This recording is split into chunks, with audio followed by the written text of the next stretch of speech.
When you think about the greatest inventors of all time, there are a few names that come to mind.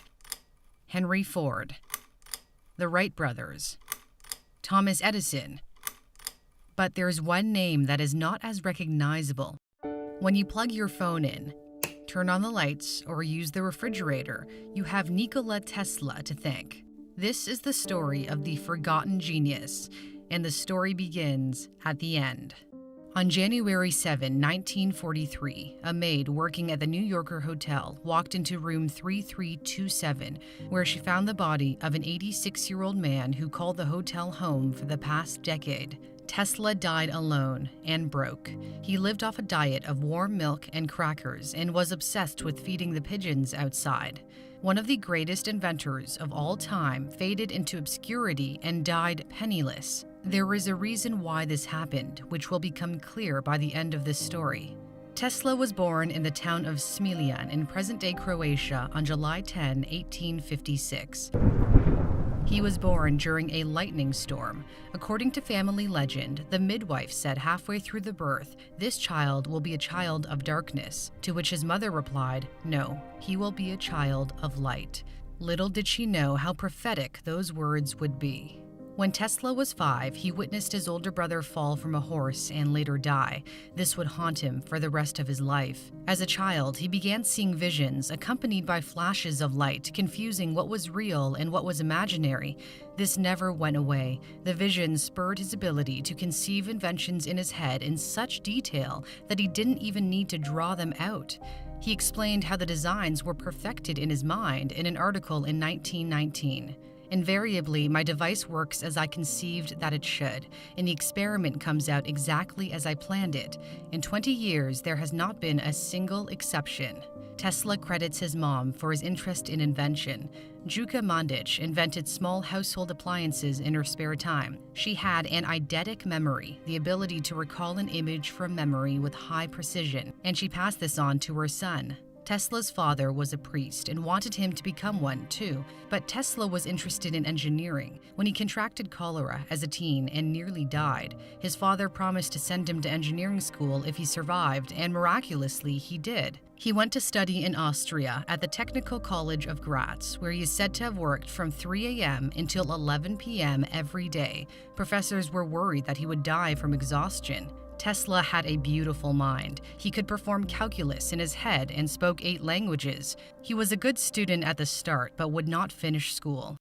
He dropped out after becoming addicted to gambling and cut ties with his family so they wouldn't find out. His friends didn't know what happened to him either. They thought he drowned in a river. Tesla moved around Europe and eventually ended up in Budapest working as an electrician at a telephone company. While walking around a park in the city one day, he had an epiphany about developing a new way of generating electricity using alternating current. It would be his greatest invention that would change the world. I'll explain more about AC a little later. In 1882, he settled in Paris to work for the French branch of Thomas Edison's electric company. He started off installing indoor lighting, but the managers noticed his talents and had him doing more complicated work, designing and building dynamos and motors. He was soon traveling throughout Europe, fixing problems at other Edison branches. 2 years later, in 1884, Tesla's manager offered him a job at Edison Machine Works in New York City. He agreed and arrived in America with only 4 cents in his pocket because his money was stolen on the boat ride over. Tesla initially had a good impression of Edison. Edison was also impressed by Tesla, later saying, "I have had many hardworking assistants, but you take the cake." This mutual admiration didn't last. They would become bitter rivals. The two men disagreed over how electricity should be contained and delivered. Edison preferred direct current, which is a system where the electric charge only flows in one direction. Tesla was a fan of alternating current, in which the electric charge changes direction periodically. Changing directions is crucial to maintaining a steady supply of electricity because it does not overpower outlets. This means it can provide more power and transmit power over longer distances. It's the reason AC powers our homes and other large appliances, whereas DC powers smaller items like flashlights. But Edison didn't care about AC because it could have hurt the sales of direct current since he owned all the patents for DC. According to Tesla, a manager at Edison's company offered him a $50,000 bonus if he could improve some machines that ran on DC. When he did, the manager refused to pay up. Another account of the story has Edison telling Tesla, "You don't understand our American humor." Regardless of how it played out, Tesla quit and set off to form his own electric company the following year in 1885. But his investors showed little interest and decided to take the company and all of Tesla's patents, which they could do because Tesla had assigned the patents to the company in exchange for stock, which was now worthless. After losing his company, Tesla had to take a job digging ditches for $2 a day just to survive. But his fortunes would change.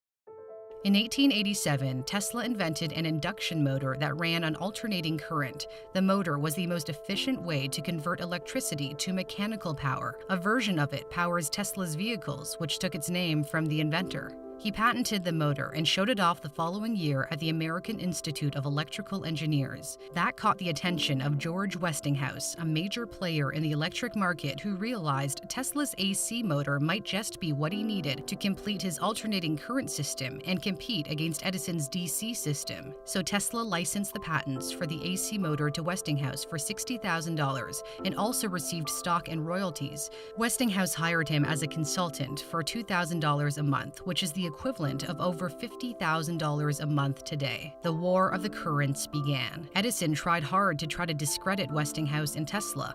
He secretly financed the electric chair that used alternating current to prove how dangerous AC was. Edison's company also publicly tortured animals to prove its point. In 1903, they electrocuted a circus elephant named Topsy and produced a film about it called Electrocuting an Elephant. Despite Edison's schemes, good things were happening for Westinghouse and Tesla. They underbid Edison and his newly formed company, General Electric, to illuminate the world's Columbian Exposition in Chicago in 1893. The first all-electric fair celebrated the 400th anniversary of Christopher Columbus's discovery of America. It was clear to the 27 million people who attended that AC would power the future. Their success continued when they beat out Edison's General Electric again to build the world's first alternating current power plant in Niagara Falls. The hydroelectric power station was a massive success and helped light up Buffalo, New York. The building of the plant also meant Tesla became a pioneer in renewable energy. His statue can be found at Niagara Falls today. Westinghouse and Tesla won the War of the Currents, and direct current was being phased out. But there were problems. Westinghouse's company was running out of money and eventually went $10 million into debt. In 1897, he went to Tesla and asked if his royalties could be reduced in a desperate attempt to save the company. Tesla was so compelled by compassion for his friend that he ripped up his contract.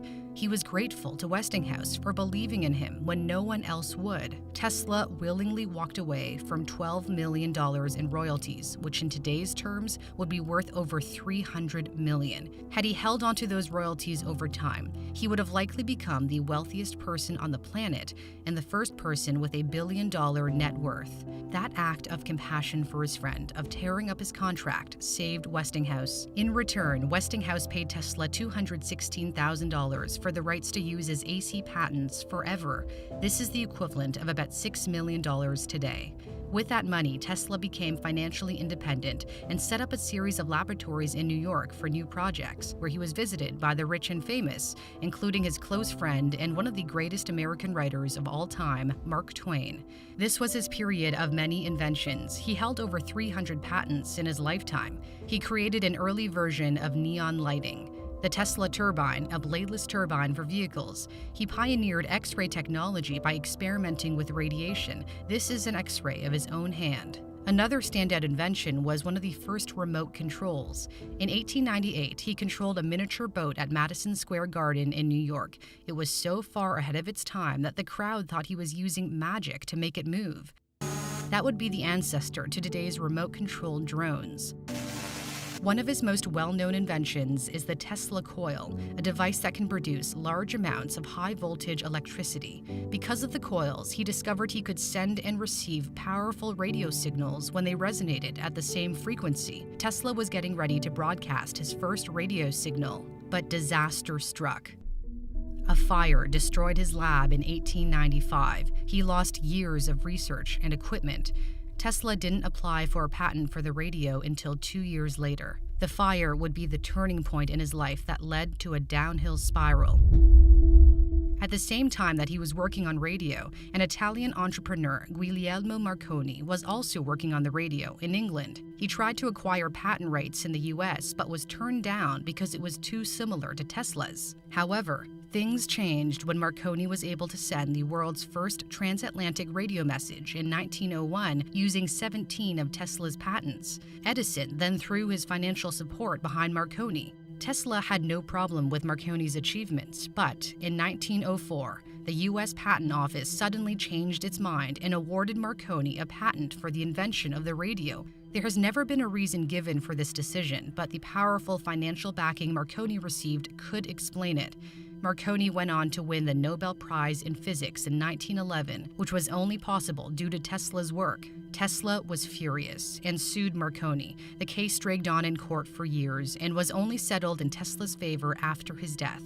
That radio incident negatively impacted the rest of Tesla's career. For example, Tesla was obsessed with bringing wireless communication to the world and built a huge wireless transmission station in Long Island, New York, called Wardenclyffe Tower. He imagined a world where we could send and receive messages wirelessly. He was, again, well ahead of his time. But financial backers did not have enough faith in his project. They pulled out and banked on Marconi's radio invention instead. This left Tesla in financial ruin. He had no choice but to abandon his dream project in 1905 and eventually lost Wardenclyffe Tower to foreclosure.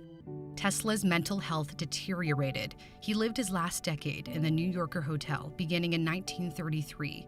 Westinghouse Corporation hired him as a consultant and paid for his room. He lived rent-free but died in debt. So why did one of the greatest inventors of all time fade into obscurity and die penniless? You could say Tesla was unlucky at times, like when the fire burned down his New York lab. But the main reason is because Tesla was not a capitalist. He made decisions that those with more business acumen would not have made, such as giving up his royalties for the AC motor. He wasn't concerned about money. He was concerned about the pursuit of science for the betterment of humanity. He wanted to change the world, and he did. Thanks in part to Elon Musk's company, people are starting to learn more about the man who inspired the company, a man whose inventions would power our entire planet. It's because of Tesla that modern society functions the way it does. Tesla's mother called him a child of light, and she was quite right. Thanks so much for watching the story of Nikola Tesla. I hope you enjoyed it. I'm Cindy Palm. If you like what you saw, subscribe to my new channel. I also started a Patreon where you can make a monthly contribution, and this will go a really long way toward helping this channel grow. See you soon.